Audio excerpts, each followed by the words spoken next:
భానుమండల మధ్యస్థ శ్రీ భానుమండల మధ్యస్థాయై నమః. భానుమండల మధ్యస్థ నుండి పుణ్య ఫలప్రద నామం వరకు భాను విద్యగా చెప్పబడుతుంది. వెనుకటి నామాల్లో అమ్మవారిని చంద్రమండల మధ్యంలో చెప్పారు. పురాణాల్లో వర్ణించిన చంద్రమండలం మనం చూసే మండల రూప చంద్రుడు ఒకటి కాదు.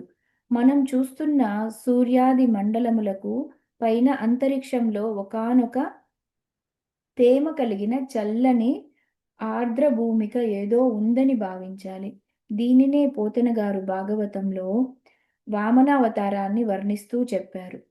ఇంతింతై వడుడింతై మరియు దానింతై నభో వీతిపై నంతై తోయదయమండల ప్రభమున కల్లంతై ప్రభరాశిపై నంతై చంద్రుని కంతయై ధ్రువుని పైనంతై మహార్వాటిపై నంతై సత్య పదోన్నతుండగుచు బ్రహ్మాండంత సంవర్ధియై.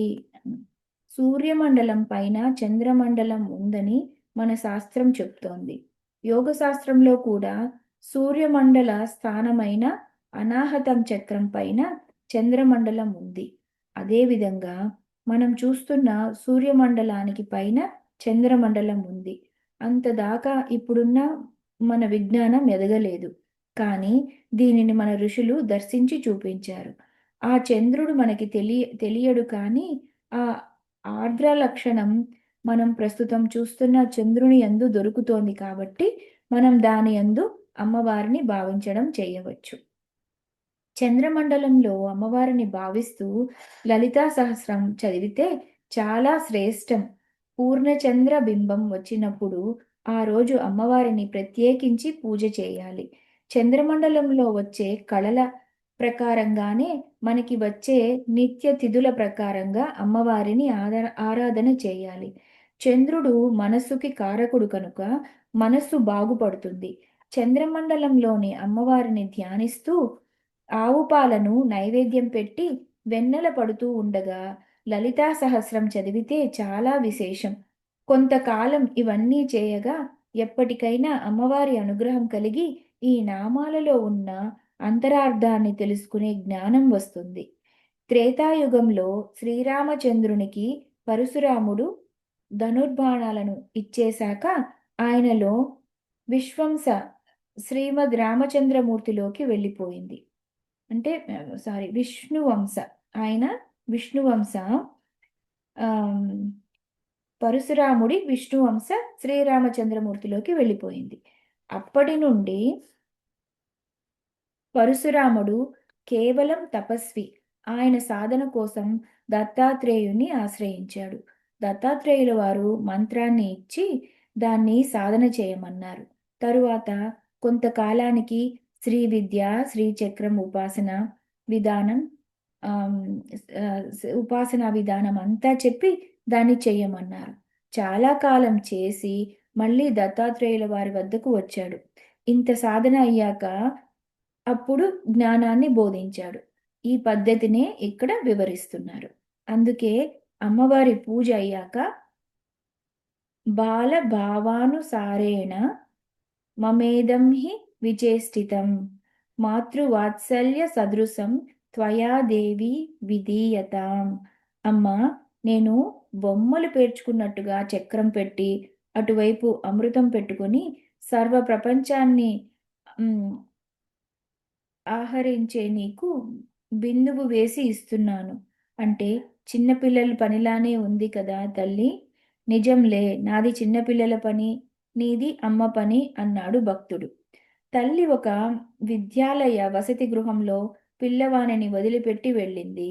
పిల్లవాడు తల్లిపై బెంగ పట్టుకున్నాడు. చదువైపోయాక రోజు అమ్మని తలుచుకుంటూ ఏడుస్తూ పడుకునేవాడు. అమ్మ మాత్రం వారి ఊర్లో తన పనిలో తాను ఉంది. ఒకసారి అమ్మ వచ్చేటప్పటికి పిల్లవాడు గదిలో ఒక్కడే అమ్మ బొమ్మని చూసి తలుచుకుంటూ ఉంటే చీకటిలో నుంచి ఆ బొమ్మని చూసి తలుచుకుంటూ ఉంటే కిటికీలో నుంచి అమ్మ చూడగానే నన్నే తలుచుకుంటున్నాడని ఒక్కసారి తలుపు తీసి నాన్నా అని చేరదీసింది. కిటికీలో నుంచి చూసిన తల్లే కొడుకు తనని తలుచుకుంటున్నాడని తెలిసి పిల్లవానిని చూసి అంత చెలించిపోయిందే. ప్రపంచంలో నుంచి గమనిస్తున్న తల్లి ఆమె బొమ్మని ఆరాధించే మనల్ని చూసి ఆనందంతో అనుగ్రహించదా? ఆలోచించాలి. ఇలా మనం అమ్మని మర్చిపోరాదని వసిన్యాది వాగ్దేవతలు చెప్తున్నారు. విద్యుత్ శక్తి పొందడానికి రాగి తీగ ఎలాంటి ఆలంబనమో, అలా అమ్మవారి ఉపాసనకి కొన్ని ప్రత్యేకమైన ఆలంబనలు ఉన్నాయి. గురువు ద్వారా ఆహ్, సుశి సుశిక్షితంగా పొందిన శ్రీచక్రం ఒక ఆలంబన, ప్రతిమ ఒక ఆలంబన, కలశం కలశం ఒక ఆలంబన. మనమేమీ అమర్చుకోకుండా ఉన్నా శ్రీచక్రం పొద్దున్నే ఆకాశంలో దర్శనమిస్తుంది. అందులో అమ్మని భావన చేయాలి. ఇది అన్నిటికంటే శ్రేష్టమైన ఆలంబన. అదే భానుమండల మధ్యస్థ, చంద్రమండల మధ్యగా, భానుమండల మధ్యస్థ. రాత్రి పగలు కూడా అమ్మవారే. భానుమండల మధ్యస్థ అయిన అమ్మవారిని ఆరాధన చేయాలి. సూర్యుడు ఉదయిస్తున్నప్పుడు ఆ భానుమండల మధ్యంలో ఉన్న అమ్మవారిని ఉద్దేశించి అర్ఘ్యప్రదానం, అర్చన, సంధ్యావందనం చేయాలి. ఏ వర్ణం వారైనా ప్రాతకాలంలో సూర్యభగవానునికి ఎదురుగా నిల్చొని సూర్యమండల మధ్యస్థాం దేవీం త్రిపురసుందరీం పరాం కుశధనుర్బాణహస్తాం ధ్యాయేత్ సుసాధకః అని ఇది అమ్మవారి ఉపాసకులకి శాస్త్రం చెప్పిన ఒక విధి. మరో శ్లోకంలో పాసాం కుశధనుర్బాణధారాం అరుణ విగ్రహాం భానుమండల మధ్యస్థాం ధ్యాయేత్ త్రిపురసుందరీం. ఈ శ్లోకాలతో సూర్యమండల మధ్యంలో అమ్మవారిని భావన చేయాలి. ఆ సూర్యుని నుండి వచ్చే నిజారుణ ప్రభాపూర కాంతులన్నీ అమ్మవారివే. దీనినే ఉపనిషత్ యా ఏష యా ఏషోంతరాదిత్యే హిరణ్మయః పురుషో దృశ్యతే అంటుంది. సూర్యమండల మధ్యగా అని అమ్మవారిని ఉపాసించాలి. హిరణ్యవర్ణాం హరిణీం హిరణ్మయీం అరుణాం ఇవన్నీ సూర్యమండల మధ్యంలో ఉన్న అమ్మవారిని వర్ణిస్తున్నాయి. ప్రపంచమంతా అమ్మవారి చైతన్యమే అయినా మనకి మాత్రం సూర్యమండలంలో నుంచే ఆ మహావిభూతి వస్తోంది కనుక సూర్యుడే పెద్ద శ్రీచక్రం.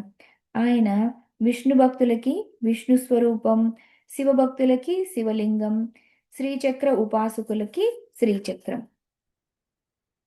సూర్య భగవానుడే ప్రత్యక్ష దైవం. ఉద్య ఉద్యంతమస్తం యంతమాదిత్యమభిధ్యాయన్ కుర్వన్ బ్రహ్మణో విద్వాన్ సకలం భద్రమశ్నుతే ఆపావాదిత్యో బ్రహ్మేతి అని శృతి మార్గంలో నమస్కరించుకుంటున్నారు. ఆ ఆదిత్యుడినే బ్రహ్మమని ఉపాసించమని వేదం చెప్తున్న విజ్ఞానం.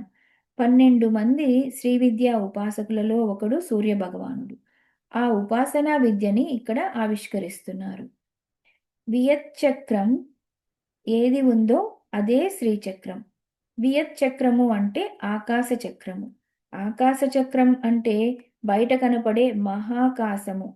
దీనికి కూడా మూలమైన చిదాకాశము, మన హృదయంలో ఉండే దహరాకాశము. ఈ 3 ఆకాశములు శ్రీచక్ర స్వరూపంగానే భావన చేయాలి. అలా అక్కడ ఆకాశంలో గోచరించే మహాస్వరూపము ఆదిత్య భగవానుడు. భానుమండల మధ్యస్థ అంటే దహర విద్య చెప్తున్నారు. అనాహత పద్మంలో 12 దళాలు ఉంటాయి. 12 దళాలు ద్వాదశాదిత్యులకి సంకేతం. ఇది కృత్పుండరీకంలో అమ్మవారిని ధ్యానించే పద్ధతి. దీనినే సమయాచారం అంటారు. ఏ దేవత ఉపాసనకైనా 3 ప్రధానమైన కేంద్రాలు ఉంటాయి. మన హృదయంలో దహర చక్రం అని చెప్పబడుతుందే అదే భానుమండలం. హృదయ మధ్యంలో అమ్మవారు ఉన్నట్లుగా ధ్యానించాలి. భ్రూమధ్యంలో సహస్రారంలో ధ్యానించాలి. హృదయాకాశం, చిత్తాకాశం, చిదాకాశం. ఈ పద్ధతిలో అమ్మవారిని ధ్యానించడం చాలా విశేషంగా చెప్తారు. ఇక్కడ ధ్యానించే తల్లికి పేరు భైరవి. తర్వాతి నామం భైరవి. శ్రీ భైరవ్యై నమః. భాను సూర్యభగవానునికి మార్తాండ భైరవుడని ఒక పేరు. భైరవుని శక్తి భైరవి. హృదయంలో అమ్మవారు మార్తాండ భైరవి రూపంలో ఉంది. భైరవుడు అనగా పరమేశ్వరుడు. భరత్వ, రమణత్వ, వమనత్వాలు చేసే భైరవుని శక్తి కనుక భైరవి అయ్యింది. అమ్మవారిని కుమారి రూపంలో పూజ చేసేటప్పుడు 12 సంవత్సరాల వయసు గల బాలికకు భైరవి అని పేరు. సాధారణంగా నవకన్యలు, నవకుమారీలు వరకే చెప్తారు. భైరవి రూపంలో అమ్మవారు 12 వర్ష ప్రాయంలో ఉన్న బాలికా రూపంలో ఆరాధింపబడుతుంది. మార్తాండ భైరవ స్వరూపంగా సూర్యమండములందు ఉన్నవాడు రుద్రుడే. ఆయన శక్తి భైరవి. తర్వాతి నామము భగమాలిని. శ్రీ భగమాలిన్యై నమః. తిథి దేవతలలో ఒక దేవత. ద్వితీయ తిథికి అధిదేవత భగమాలిని. భగము అనే మాటకి ఐశ్వర్యము, వెలుగు అనే అర్థము. ఐశ్వర్యాలు అమ్మవారి దగ్గర మాలగా అనగా ఒక దాని తర్వాత ఒకటి వరుసగా పరంపరగా ఉన్నాయి కనుక భగమాలిని, ఐశ్వర్యముల వరుసలు కలది. మరొక అర్థంలో భగమాలిని అంటే కాంతి వరుసలు కలది. సూర్యుని చుట్టూ కిరణాలు ఉంటాయి. సూర్యునికి కిరణమాలి అని పేరు. కిరణములన్నీ మాలాకారంలో ఉంటాయి. అలా కాంతి మాలికలతో ఉన్న ఆదిత్య మండలాంతర్వర్తిని భగమాలిని. ఆదిత్యులు 12 మంది. వారు ఇంద్రుడు, ధాత, పర్జన్యుడు, త్వష్ట, పూష, అర్యముడు, భగుడు, వివస్వతుడు, విష్ణువు, అంశుమంతుడు, వరుణుడు, మిత్రుడు. కొన్ని పేర్లకి వేరే పాఠాంతరాలు కనబడతాయి. ఇందులో భగుడు ఉన్నాడు. మాల అంటే వరుస. సంవత్సర కాలంలో 12 నెలలకి ద్వాదశాదిత్యులు. మాల అయినప్పుడు ఒకరిని ప్రధానంగా పెట్టుకొని వారిని అనుసరిస్తున్న వారిని చెప్పాలి. ద్వాదశాదిత్యులలో ఉన్న భగునితో ప్రారంభమైన ఆదిత్యుల వరుసకు భగమాల అని పేరు. ఈ 12 మంది ఆదిత్యులు ఎవరి రూపమో ఆ తల్లి భగమాలిని. ఈ 12 ఆదిత్యుల కూడా ఆ తల్లి రూపమే. ఆమెని భగమాలిని అంటున్నారు. తర్వాతి నామము పద్మాసన. శ్రీ పద్మాసనాయై నమః. అమ్మవారిని హృదయంలో భావించినప్పుడు పద్మాసనంలో ఉన్నట్టుగా భావించాలి. కాంచీపురంలో కామాక్షి అమ్మవారు ఈ ఆసనంలో దర్శనమిస్తారు. ఇది త్రిపుర సుందరి స్వరూపం. ఈ ఆసనంలో అమ్మవారి 2 పాదాలు దర్శనమిస్తాయి. పద్మాసనాలలో అనేక భేదాలున్నాయి. అమ్మవారు వేసే పద్మాసనం మాత్రం సాధారణంగా అందరూ వేసే పద్మాసనంలా ఉండదు. ఇది గురువు యొక్క శిక్షణ లేనిదే ప్రయత్నించినా రాదు. అమ్మవారు యోగిని కాబట్టి అలా కూర్చోగలదు. అలా కూర్చున్నప్పుడు మూలాధారం దగ్గర శక్తి జాగృతమవుతుంది. అక్కడ జాగరిణి అయిన శక్తిని కలిక అంటారు. చిత్కళానంద కలిక. ఈ కలికా శక్తి జాగృతం కావడానికి ఎలా కూర్చోవాలో ఆసనం చెప్పారు. ఇది పద్మాసనంలో ఒక భేదం. కామాక్షి అమ్మవారు ఆ ఆసనంలో కూర్చుంటారు కనుక పద్మాసన. ధ్యానం చేస్తున్నప్పుడు హృదయ పద్మంలో పద్మాసనంలో కూర్చుంది కనుక పద్మాసన. సుషుమ్నా నాడి నుండి వచ్చే చైతన్యాన్ని ప్రధానంగా హృదయం తీసుకొని మనలో ఉన్న 72,000 నాడులకి ప్రసరిస్తుంది కనుక హృదయం ప్రధాన స్థానం. హృదయ పద్మంలో ఉంది కాబట్టి పద్మాసన అన్నారు. తరువాతి నామము భగవతి. శ్రీ భగవత్యై నమః. భగమాలినికి భగవతికి సంబంధం పరిశీలించాలి. పుంలింగంలో భగవాన్, స్త్రీలింగంలో భగవతి. బ్రహ్మేతి పరమాత్మేతి భగవానితి శబ్ద్యతే అంటే అది భాగవతంలో చెప్పారు. బ్రహ్మము, పరమాత్మ, భగవాన్ ఈ మూడు పర్యాయ పదాలు. ఈ సమస్త విశ్వం నడపడానికి కావలసిన ఐశ్వర్యం, జ్ఞానం, బలం మొదలైన వాటికి భగము అని పేరు. భగము కలది భగవతి. భగము అనగా ఐశ్వర్యస్య సమగ్రస్య ధర్మస్య యశసః శ్రియః జ్ఞాన వైరాగ్యయోర్చైవ షణ్ణాం భగ ఇతీరిణ అంటారు. సంపూర్ణమగు ఐశ్వర్యము, ధర్మము, యశస్సు, శ్రీ, జ్ఞానము, వైరాగ్యము ఈ ఆరింటికి భగమని పేరు. ఉత్పత్తిం ప్రళయం చైవ భూతానాం గతిమాగతి అవిద్య విద్య యోస్తత్వం వేత్తీతి భగవత్యస. ప్రపంచం యొక్క ఉత్పత్తి, ప్రళయాలు, సృష్టిలో ఉన్న జీవుల రాకపోకలు, ఏ జీవులని బంధించాలి, ఏ జీవులకి మోక్షం ఇవ్వాలి మొదలైన 6 తెలిసినవాడు భగవాన్ అని విష్ణు పురాణం, భగవతి అని దేవి భాగవతం మొదలైనవి తెలియజేస్తున్నాయి. ఉత్పత్తిం ప్రళయం చైవ భూతానాం గతిమాగతిం వేత్తి విద్యామవిద్యాం చ సత్వాచ్యో భగవానితి సా దేవి భగవతి సతి. కనుక అమ్మవారిని భగవతిగా భావిస్తున్నాము. తర్వాతి నామము పద్మనాభ సహోదరి. శ్రీ పద్మనాభ సహోదరి అయి నమః. అమ్మవారు పద్మనాభుడైన విష్ణువునకు సహోదరి. సమాన లక్షణం కలిగిన శక్తి ఇద్దరికీ ఉంటే సహోదరి స్థానంలో చెప్తారు. దీనికి సంబంధించిన కథ పురాణాల్లో ఉంది. కాంచీ క్షేత్రంలో లోకరక్షణ కోసం పెద్ద యజ్ఞం తలపెట్టారు. తపస్సు చేసి తరువాత యజ్ఞం చేస్తే చాలా మంచిదని ఆ యజ్ఞానికి ముందు తపస్సు చేశారు. కాంచీ క్షేత్రే పురాధాత సర్వలోక పితామహాః శ్రీదేవి దర్శనార్థాయ తపస్తేపే సుదారుణం. అలా తపస్సు చేస్తూ ధ్యానంలోకి వెళ్ళిపోయారు బ్రహ్మ. అప్పుడు ఆత్మైక్య ధ్యానయుక్తస్య తస్య ప్రతపతో మునేః ప్రాదుర్భువ త్రిపుర పద్మహస్తాస సోదర పద్మాసనే చ తిష్టంతీం విష్ణునా జిష్ణునా సహా. ఎదురుగా ఒక కాంతి పుంజం కనబడి దానిలో క్రమంగా పద్మంలో కూర్చొని అమ్మవారు తన అన్నగారైన విష్ణువుతో దర్శనమిచ్చింది.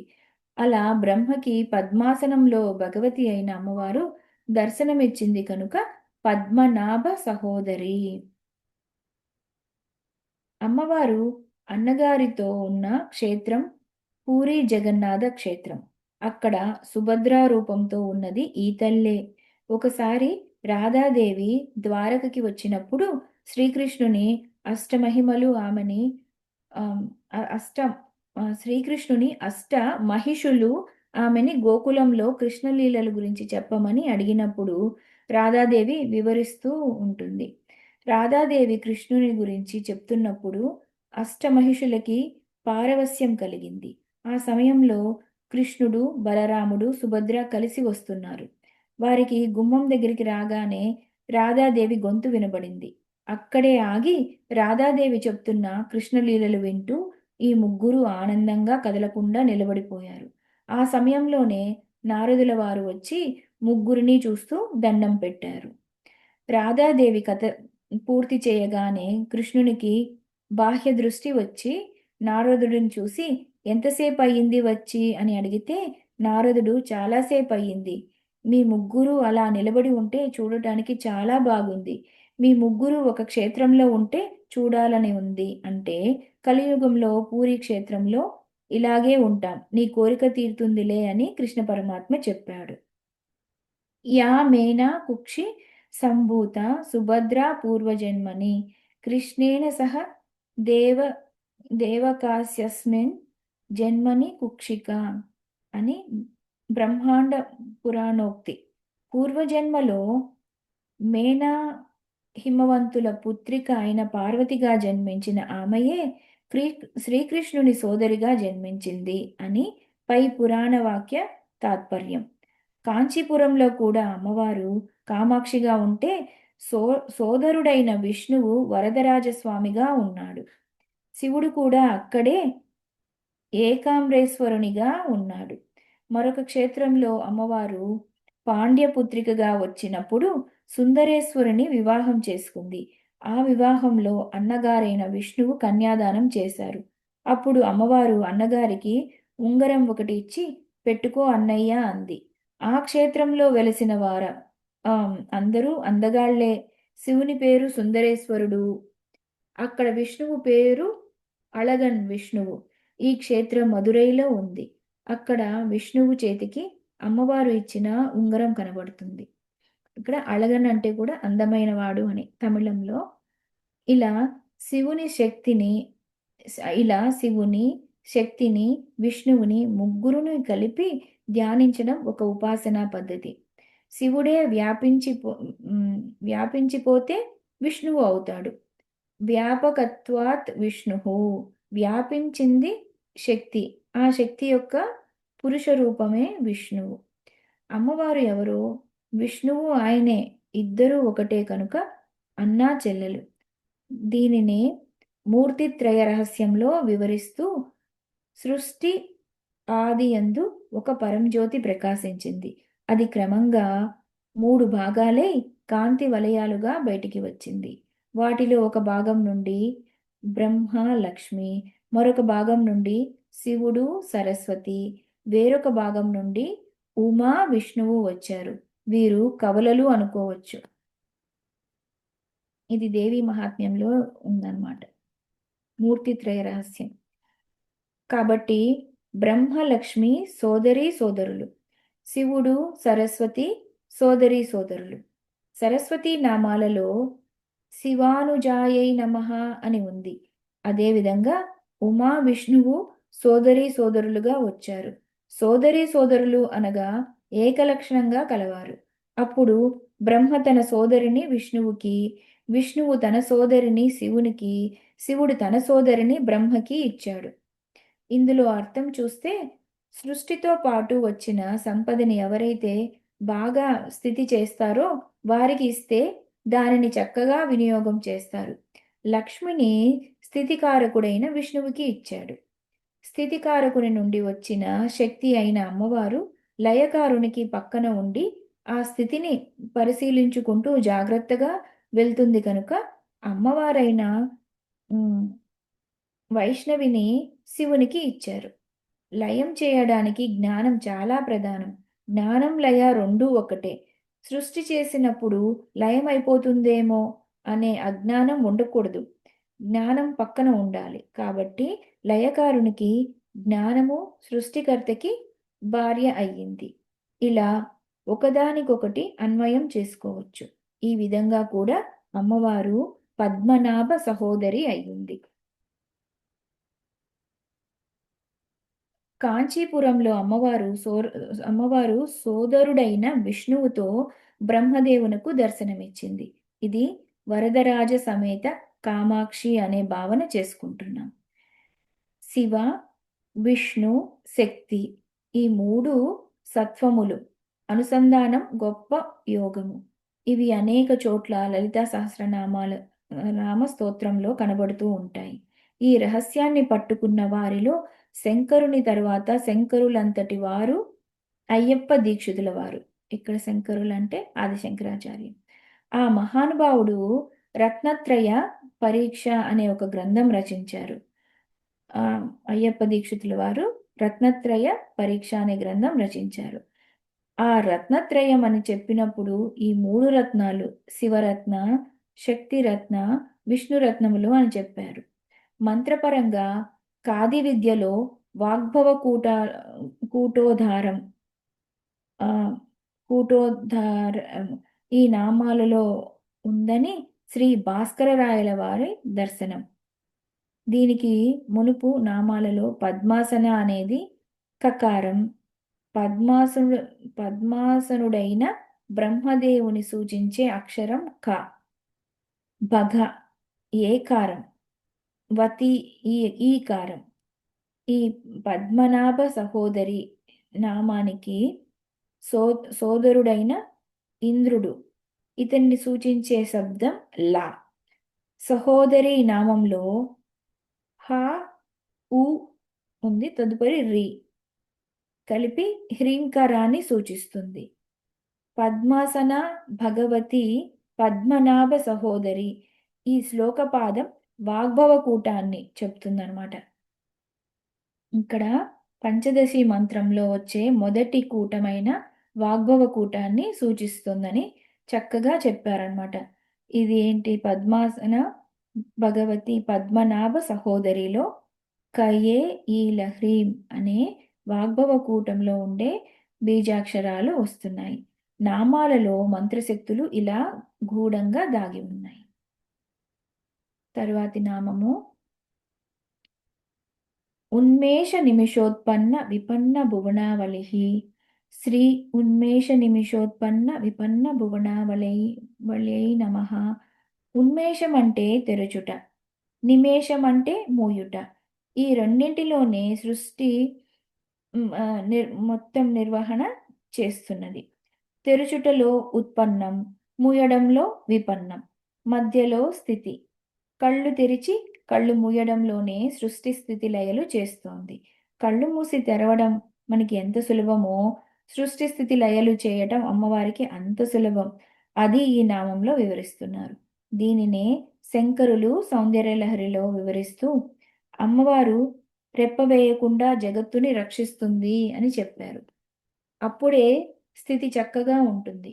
కంటి మీద రెప్పపడకుండా కాపలా కాస్తున్నాడు అని లోక వ్యవహారంలో కూడా అంటారు. మునుపు నామంలో పద్మనాభ సహోదరునికి జగన్నాథ క్షేత్రం గురించి చెప్పుకున్నాం. ఆ క్షేత్రంలో జగన్నాథుడు కూడా రెప్ప వేయకుండా చూస్తూ ఉంటాడు. అందుకే ఆ క్షేత్రంలో స్వామికి రెప్పలు ఉండవు. అక్కడి భక్తులు ఈయన్ని స్వామి రెప్పలు వేయకుండా రెప్పలు కూడా లేకుండా ప్రపంచాన్ని చూస్తున్నావా అంటారు అక్కడ భక్తులు స్వామివారిని. నిజంగా ఆయన రెప్ప వేస్తే స్థితి ఉండదు. మరొక ప్రత్యేకత, ఆయన నేత్రాలు గుండ్రంగా ఉంటాయి. అందుకే ఒడిశా వారు చక్కో అక్కి అంటారు. ఆయన చక్రనేత్రుడు అని. గుండ్రని కళ్ళు అంటే అనంత దృష్టికి సంకేతం. గుండ్రని సూర్యుడు, గుండ్రటి చంద్రుడు రెండు నయనములుగా పెట్టుకొని కూర్చున్నాడు.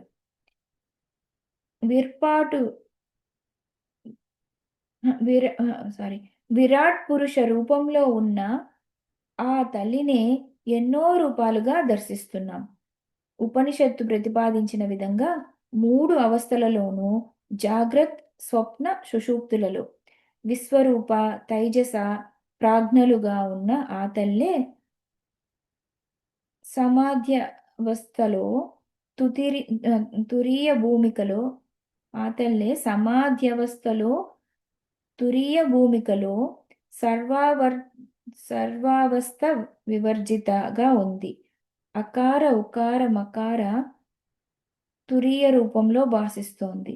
ఆ తల్లి సృష్టి స్థితి సంహార తిరోధాన అనుగ్రహములనే పంచకృత్యములతో ప్రపంచంలో ప్రతి అణువులో వ్యాపించింది.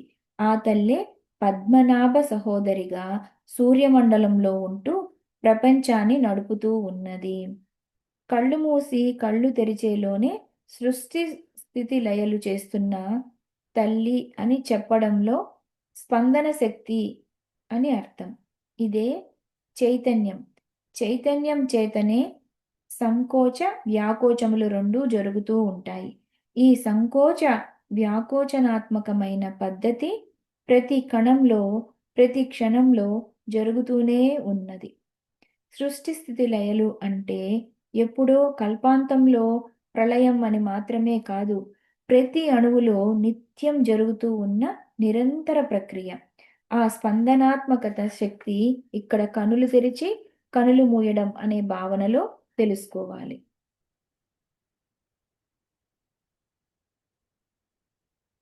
తర్వాతి 3 నామాలు కలిపి అర్థం చెప్తున్నారు. సహస్ర శీర్ష వదన శ్రీ సహస్ర శీర్ష వదనాయై నమః. సహస్ర సాక్షి శ్రీ సహస్రాక్ష్యై నమః. సహస్రపాత్ శ్రీ సహస్రపదే నమః. ఈ నామాలు భానువిద్యలో చెప్తున్నారు కనుక సూర్యపరంగా భావన చేస్తే సూర్యునికి ఈ పేర్లు వర్తిస్తున్నాయి. ఎందుకంటే సహస్ర కిరణుడు ఆయన. అంటే తన చేతులు ఎక్కడికైనా చాస్తున్నాడు. అనంత కిరణాలు కలవాడు. పైగా ఆ కిరణాలే ఎక్కడికైనా ప్రసరిస్తున్నాయి కనుక సహస్ర పాదములు. ఆ కిరణాలు ప్రపంచాన్ని అంతటికీ దృష్టిని ఇస్తున్నాయి కనుక సహస్రాక్షి. అలాగే జ్ఞానేంద్రియ స్థానములలో సూర్య భగవానుణ్ణి భావిస్తున్నాం కనుక అవే సహస్ర శీర్షములు. ఈ విధంగా సహస్ర శీర్ష వదన, సహస్రాక్షి, సహస్రపాత్ అనేవి సూర్యశక్తి యొక్క ఉపాసనా విశేషాలే. భారతీయ సంస్కృతి ఏ దేవతోపాసన అయినా సూర్య భగవానితో చూపిస్తుంది.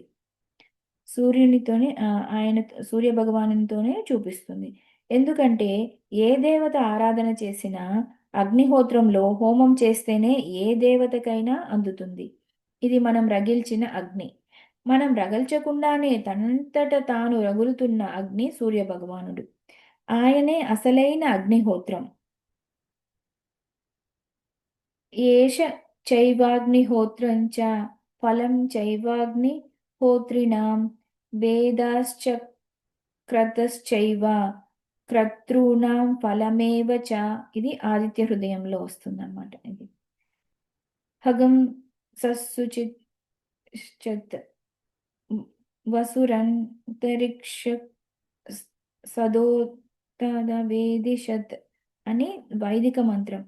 వేదిషత్ అంటే వేదియందు ఉన్నవాడు. ఇప్పటికీ ఆ వేదిక అనే పదం వాడుకలో ఉంది. కానీ అగ్నిహోత్రం రగిల్చిన చోటుకు వేదిక అని పేరు. కనుక తూర్పు దిక్కుకు వేదిక అని పేరు. సూర్య భగవానునికి వేదిషత్ అని పేరు. అంటే వేదియందు ఉండువాడు. అగ్నిహోత్రానికి సూర్యునికి ఉన్న అనుబంధం తెలుసుకోగలగాలి. అమ్మవారు ఆ సూర్య భగవానునిలో ప్రకాశిస్తున్న తేజస్వరూపిణిగా అంతటా దర్శిస్తూ, అంతటా వ్యాపిస్తూ అందరికీ జ్ఞానమిస్తోంది. జ్ఞానప్రదాయిని అన్నప్పుడు సహస్రశీర్ష వదన, దర్శన శక్తి సహస్రాక్షి, గమన శక్తి సహస్రపాత్. ఈ 3 సూర్యపరంగా చెప్పుకున్నాం.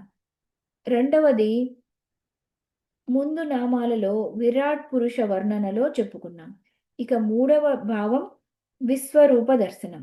పరమాత్మకి లెక్కలేనన్ని నేత్రములు ఉన్నాయి. సహస్రాక్ష సహస్రపాత్ అని విష్ణు సహస్రంలో కూడా ఉంది. పురుష సూక్తంలో కూడా ఉంది. ఇక్కడ ఉంది అంటే విష్ణు సహస్రనామము, శ్రీలలిత అన్నీ ఒక్కటే భావాన్ని తెలియజేస్తున్నాయి. సహస్రం అంటే అనంతం అని అర్థం. అనంతమైన నేత్రములు, అనంతమైన శిరస్సులు, అనంతమైన పాదములు కలది అని చెప్పినప్పుడు అనంత ఇంద్రియ శక్తి అని అర్థం. 3 చెప్పారంటే ఉపలక్షక న్యాయం చేత మిగిలిన ఇంద్రియాలు కూడా గ్రహించవలసిందే. అమ్మవారి చైతన్యం అందరిలో ఉందని కదా ముందు నామాల వరకు ప్రస్తావన చేసుకున్నాం. పరిశీలిస్తే ప్రతి వానికి దర్శన శక్తి, శ్రవణ శక్తి, వాక్ శక్తి అమ్మవారు. మంచి మాట్లాడుతున్నాడా, చెడు మాట్లాడుతున్నాడా అని పక్కన పెట్టండి. కానీ ఆ శక్తి మాత్రం అమ్మవారు శక్తి. ఇది మనం గమనిస్తే వాక్ అనే శక్తి, దర్శన శక్తి ఇలా ప్రతి ఇంద్రియానికి శక్తి ఆవిడ ఇచ్చిందే కానీ మనం తయారు చేసుకున్నది కాదు కదా! ఉన్నది వాడుకుంటున్నాం. ఇప్పుడు పరిశీలిస్తే అందరి తలల్లో, అందరి కన్నులలో, అందరి పాదాలలో ఆవిడ శక్తే ఉంది. ఇలా గమనిస్తే ప్రతి శిరస్సులో, ప్రతి పాదంలో, ప్రతి నేత్రంలో ఆ చిత్ శక్తే ప్రసరిస్తున్నప్పుడు ఎన్ని శిరస్సులు ఉన్నాయి? ఎన్ని పాదాలు ఉన్నాయి కదా! సహస్ర, అనంత. సృష్టిలో అందరి కన్నుల్లో నుంచి చూస్తున్న దర్శన శక్తి, అందరి శిరస్సుల్లో కనబడుతున్న జ్ఞానశక్తి, అందరి పాదాలలోనూ గమన శక్తి, అదే సహస్ర శీర్ష వదన, సహస్రాక్షి, సహస్రపాత్.